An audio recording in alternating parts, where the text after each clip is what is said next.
Призрачно все в этом мире бушующем. Есть только миг, за него и держись. Есть только миг между прошлым и будущим. Именно он называется жизнь. Здравствуйте, ladies and gentlemen.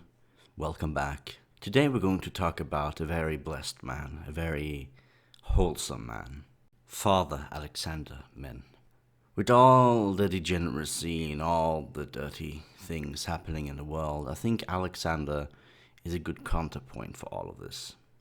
This man does not care about politics. He has only one mission, and that's with God. Father Alexander Vladimirovich Min was a Russian Orthodox archpriest. He's born in 1935. What makes Alexander a bit unique was that he's preaching during a time where religion was not really allowed and was a state-mandated atheism. Alexander was very charismatic, who led hundreds upon hundreds of people in his prayers, and he baptized thousands. People came from far and wide to see Alexander. The religious ideas and preach and the charisma was something that wasn't really a part of the state-mandated materialistic Soviet Union.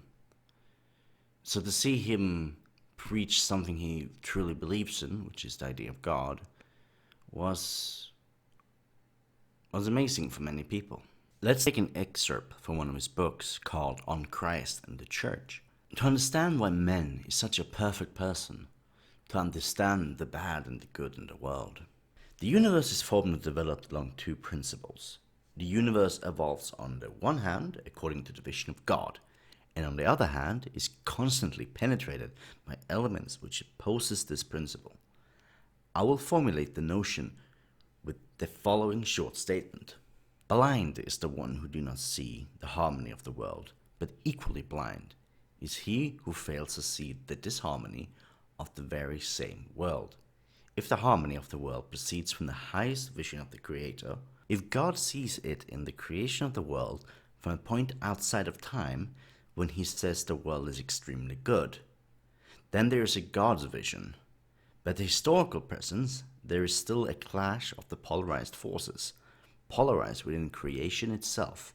The fact that there are forces which contradict God's own idea is self-evident fact. These forces are always described in the Bible symbolically through images and pictorial language. The raging sea sees an image of chaos, the dragon who becomes the personification of the sea, the snake which tempts Adam, and so forth. On the level of the physical world, let us refer to this force resisting creation as chaos, as a current carrying the world towards death, to the state of entropy. Thus, the history of creation, the genesis of the cosmos, becomes the history of conflict, the conflict between chaos and logos, God's wisdom which codifies his ideas of the world. Why do the dialectics of Heraclitus, the dialectics of Hegel, reveal opposition in the world? How does Zoroastrian religion already have the conflict of light and darkness in the world? Because the world is bipolar. One pole proceeds from the creative God, while the other proceeds from the degenerative force in creation. Here we may ask, what is the root of the movement away from God, of this flight into nothingness? To describe this in rational terms means to make sense of it, but to make sense of what is meaningless is impossible. It can only be described conditionally. Only poetry, only the fruit of artistic creativity can provide us a picture of this irrational drive towards nothingness. For example, the portraits of evil painted by Dostoevsky and Baudelaire shows us that there is a tendency towards evil, but that it is impossible to demonstrate this logically. Вечные вопросы. Вечные вопросы.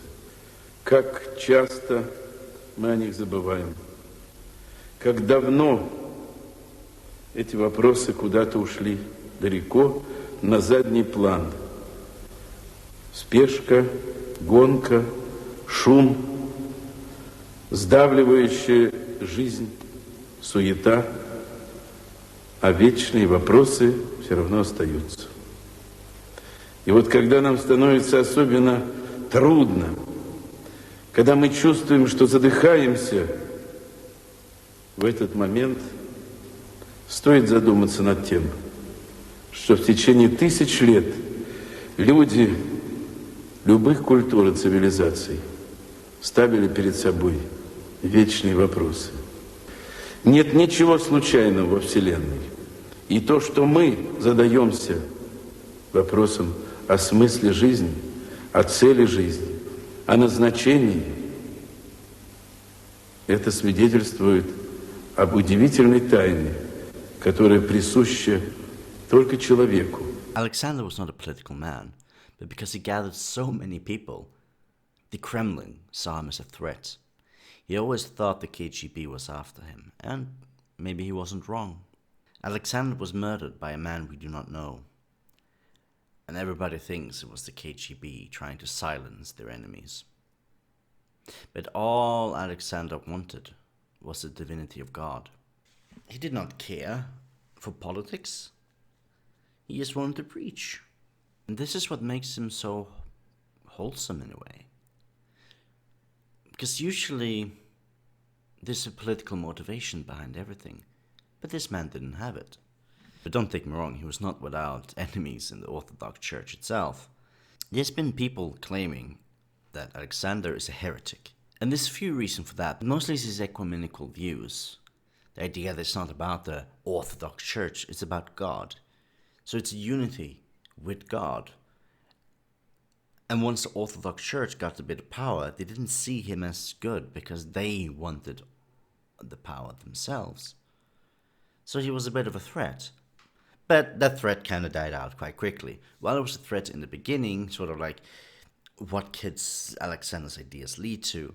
The Orthodox Church actually saw the value in his writings, and many, and Moscow's patriarch even publishes Alexander's books because what he writes is very good.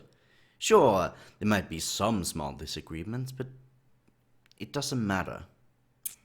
He's a beautiful light in the darkness. A very charismatic man that I do recommend you listening to one or two of his sermons. Take care.